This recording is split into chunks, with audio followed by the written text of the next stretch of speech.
Good morning. I'm at the Sure Stay in Reno, Nevada.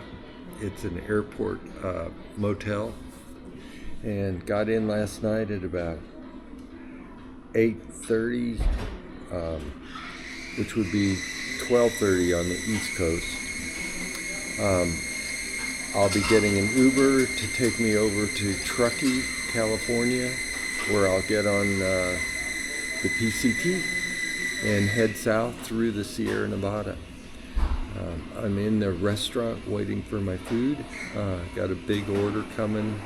Want to load up on calories, and I'll show you the food when it arrives.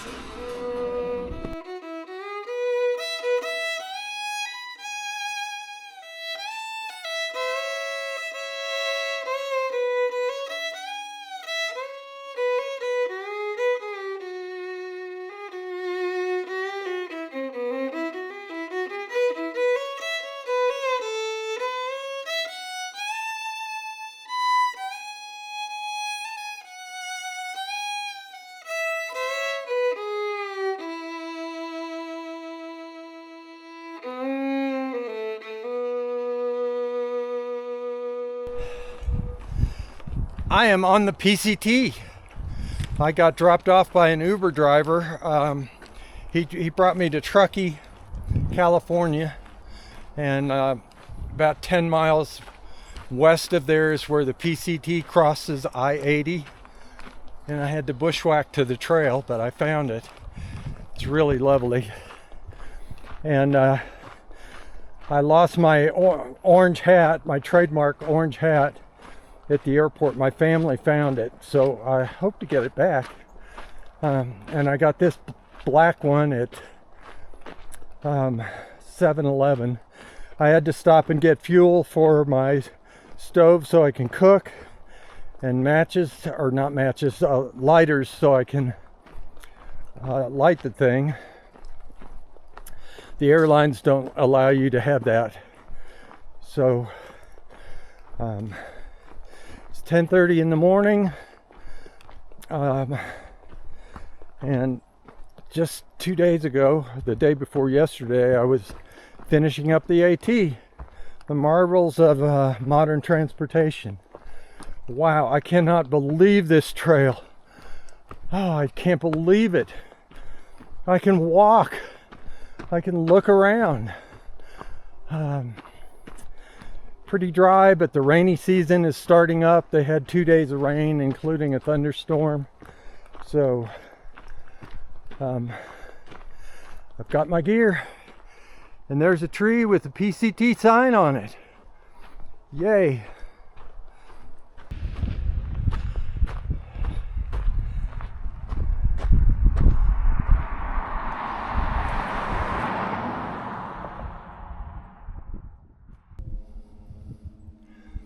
Who wouldn't want to hike amongst beautiful old trees like this?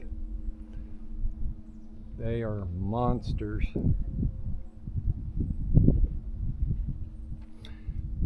And to give you an idea,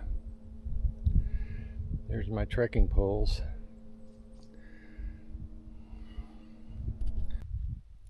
Not sure if the camera will pick up the rainbow. It's fading fast, but the reason there's a rainbow is because it's raining.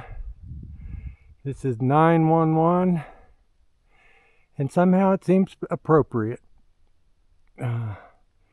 It's a solemn time.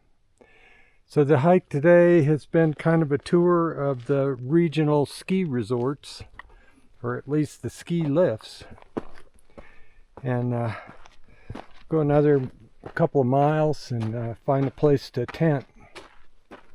Set up my tent. I don't know that tenting is a verb. I guess I could make it one.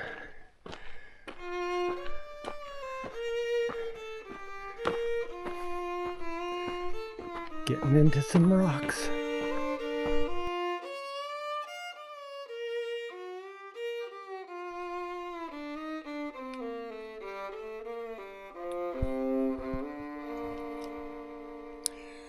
After about 12 miles of no water at all, I hit a section with several lovely little springs. So I'm stocked with water and ready to push on through the afternoon. There's lots of clouds moving in. Looks like this might be a pattern. Not happy about it, but it's what we got to live with. The weather, according to other hikers, they say it's turned sharply cooler. So, I mean, that's good for hiking. But if we have a new weather pattern, then that might not be good. I don't know if I've told you, but I've got about 2,000 miles to finish my calendar year Triple Crown. Today is September 12th, so it's mid-September. So that leaves 3.5 months, which is more than enough to do it if I can avoid major snow situations. And so it's a race to beat the snow, and hope I can do it. I feel a little panicky, but again, there's some things that are out of my control. All I can do is do the best I can. So if you do the math, 18 miles a day should do it. And I think I can do a good bit more than that. But snow could stop me cold in my tracks, literally and figuratively. And it really complicates things. Having to keep my water filter from freezing, my water supply from freezing, and camping is so much more difficult because your hands get cold, and yet there's some things you have to take off your gloves to accomplish. Plus, in cold weather, you need to eat more food. That means carrying more.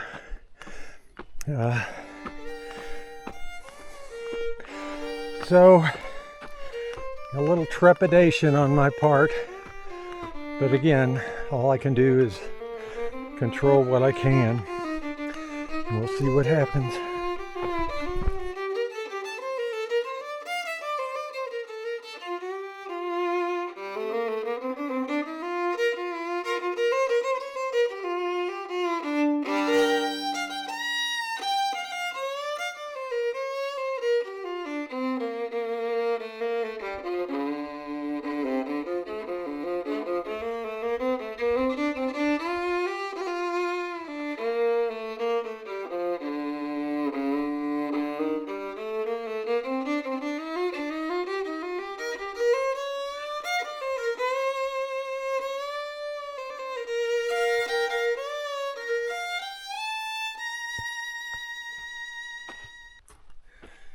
Well, I don't think landscapes can be any more beautiful than this. It's just astounding. And if you looked closely, you'd notice that there's snow. There's still snow up there. I'll be climbing to almost 10,000 feet here this morning. I expect to see even more snow. Thought I'd take a minute, since this is pretty flat right now. It'll be going uphill a lot fairly soon. But I heard recently that there was an exoneration, and innocent, a wrongly convicted man was finally released from prison after 28 years. And I look forward to hearing the details of this tragedy, and everybody's rejoicing, but there's still a lot that needs to be looked at. You've taken away 28 years of a man's life. How do you provide restitution for that? The taxpayers have housed this guy for 28 years. And somebody screwed up. I don't even know what state it was, but whatever state it was, you would think that they would conduct an in-depth analysis of what went wrong. How did this happen? How did they get, what evidence did they provide, and how was it collected? Was it legitimate? I have great faith in the jury system, but like they say in the computer world, garbage in, garbage out. And so if juries are fed the wrong information, they're going to come up with the wrong verdict.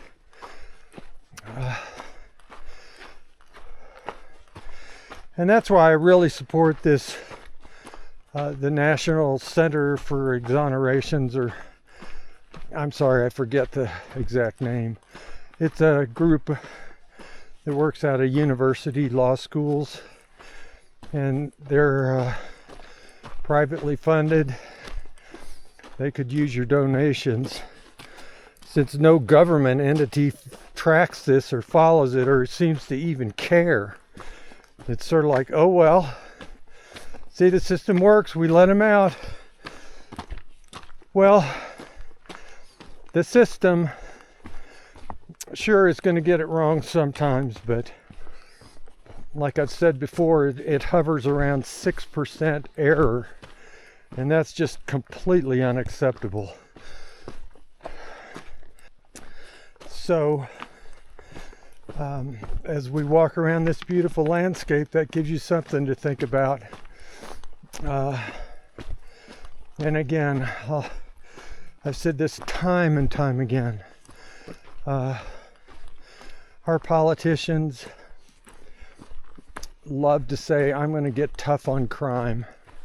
I talked to a couple from the Netherlands who are hiking now, and we talked a little bit about the criminal justice system, and the first thing they said when I talked about getting tough on crime was that that's been disproven over and over for years. If you want to get rid of crime, you need to go to the root of it. You don't need to just throw people behind bars. And the American public, over and over, votes for people who say, I'm going to get tough on crime, and they'll cherry pick some horrible case. And there's always going to be crime, and there's always going to be horrible cases. But you need to use your head and not get sucked down that path. All right, I'm starting to go uphill. I'll put this thing away and carry on. Thanks for listening.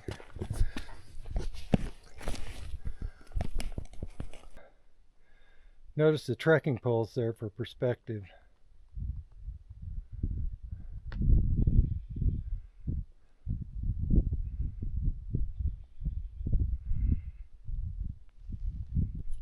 Off in the distance is Echo Lake, and that roughly marks the beginning of the Sierra Nevada. So I've been doing part of Northern California up till now, and I'll be moving into the Sierra. Lots of people on the trail today. It's a Saturday. I've not been on a trail with this number of people since January, since I began the hike. So lots of day hikers and section hikers and just a variety of people out. Lots of dogs, haven't gotten charged or bitten or anything. So it's been good so far. few clouds moving in, but they don't look ominous like the ones the past couple days. So I'm hoping I'll have clear weather and a good night's sleep. The trail has been a little bit rough. I haven't made as many miles as I hoped, but that's okay.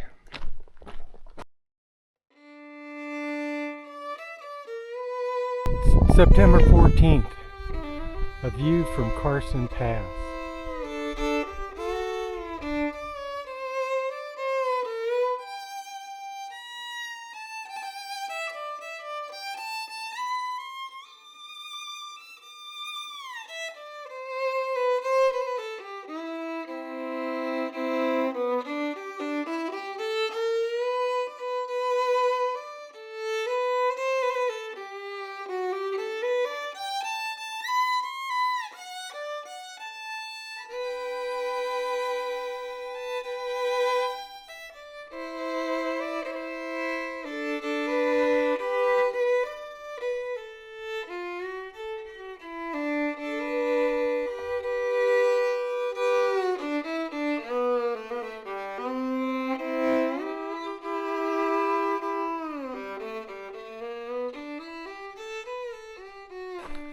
Brilliant sun this morning.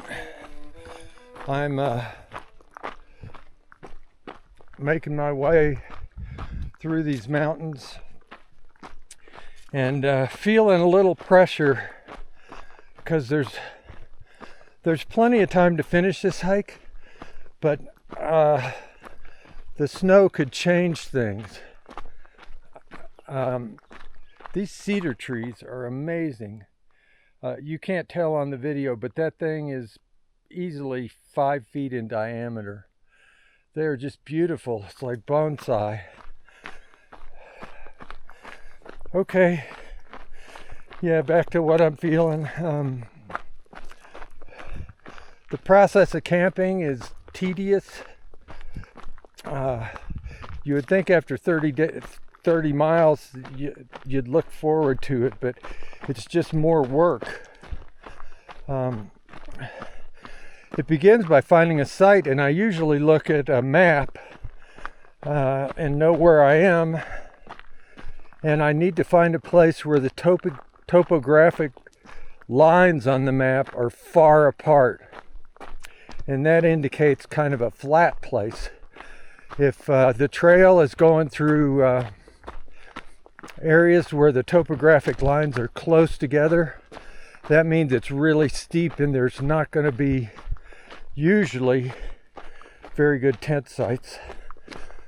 And so when I find a site, the last couple of nights I've just slept out under the stars. I didn't set up my tent, but typically when I get to a site I find a flat place, roll out my ground cloth, then set up the tent, then I get my pad out, sleeping pad, and inflate it. I pull out all the water bottles and put them outside my tent, and then I get my cooking gear out of the pack, and once that's done I put the pack in the tent so it's secure. And then cooking usually takes an hour because I do 2 meals. I guess if I had a bigger pot I could just do one, but camping gear is designed for one person, 1 meal. Then I have to clean up, pack up the trash, put everything back together so I can get it in the pack in the morning. Then brush teeth, take vitamins,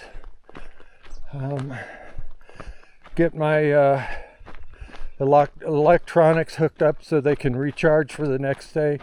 It's always the cell phone, but sometimes I have to do the InReach, which is my satellite tracker. Out west it gets way better battery usage because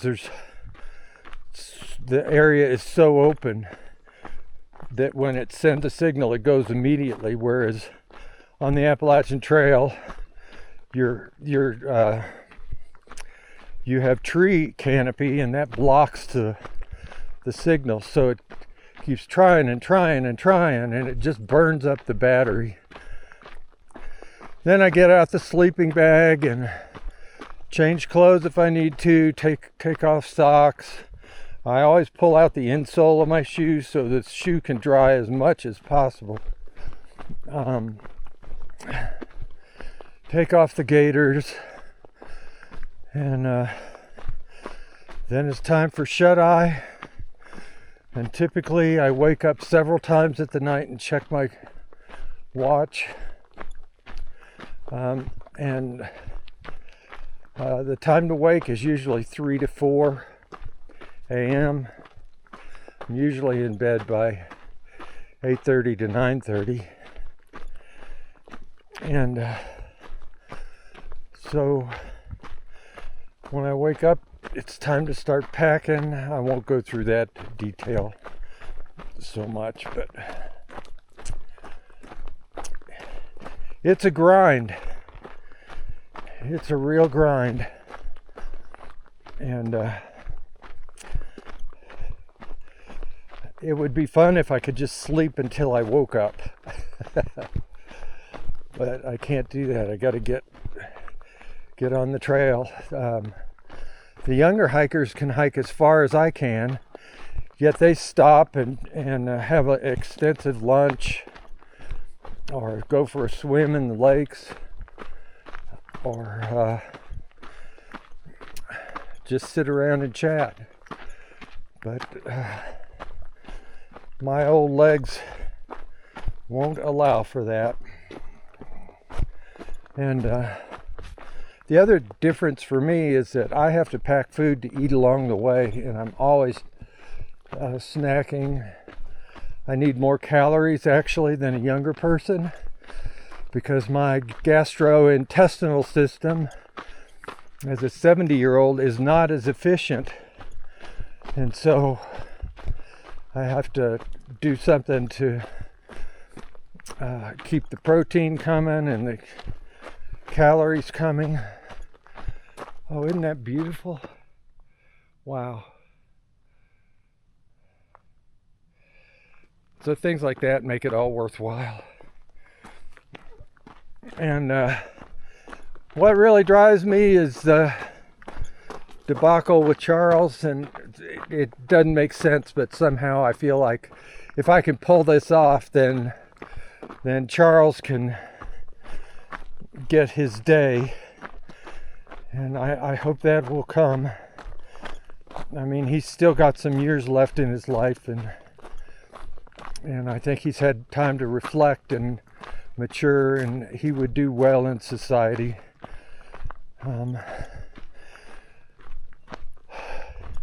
He's definitely been wronged, and I hope if he gets out, he doesn't carry a lot of bitterness, as I probably would. But we'll see. That's what I mean when I talk about long shadows. Starting early, finishing late, and I'm quite familiar with my shadows. You can see how clear this water is. It's amazing. There's some through hikers over there coming my way. Some boys skipping rocks over there.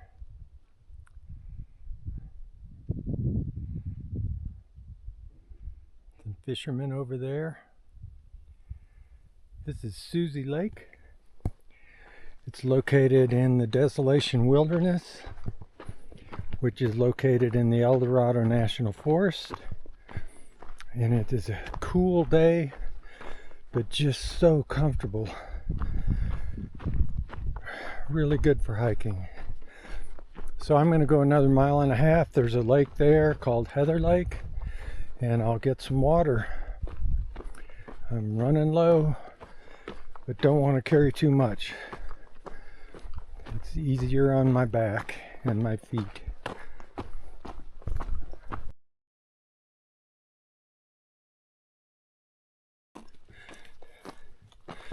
I'm climbing up this mountain.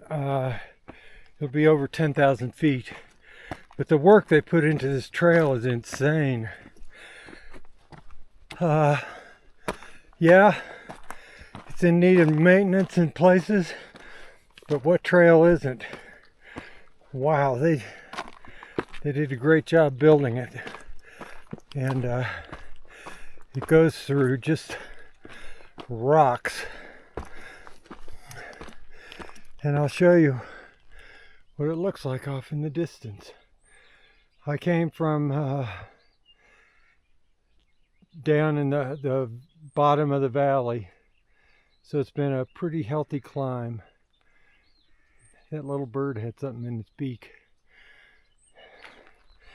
So we're getting close to the top, and then we'll hit Sonora Pass and hopefully get a ride into Kennedy Meadows North, where I find my food cache.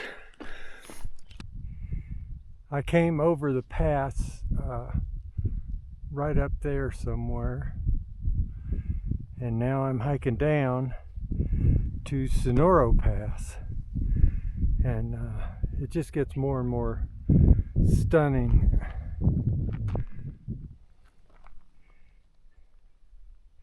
You can see little springs coming out of the mountain.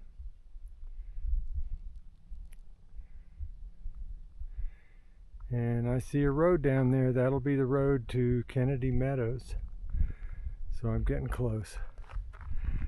And I'll head down this trail. Okay, there's the long shadow. But I wanted to show you the trail here. I mean, somebody really took a lot of pride in the trail and their work to do something like this.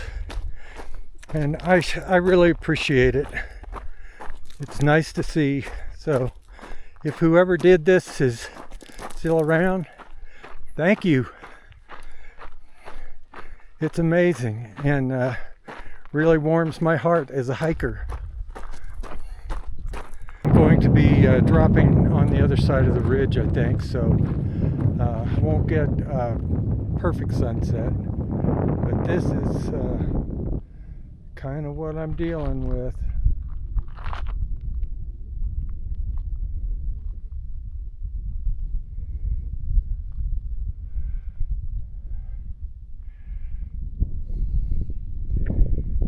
Here's a great example of a switchback. So you see the trail there, and it goes over, and it goes down, down, down, down, down, and it makes an abrupt turn and comes this way. And if you look closely, you'll see beyond the trees there's two hikers. So it's a gentle way to descend the mountain.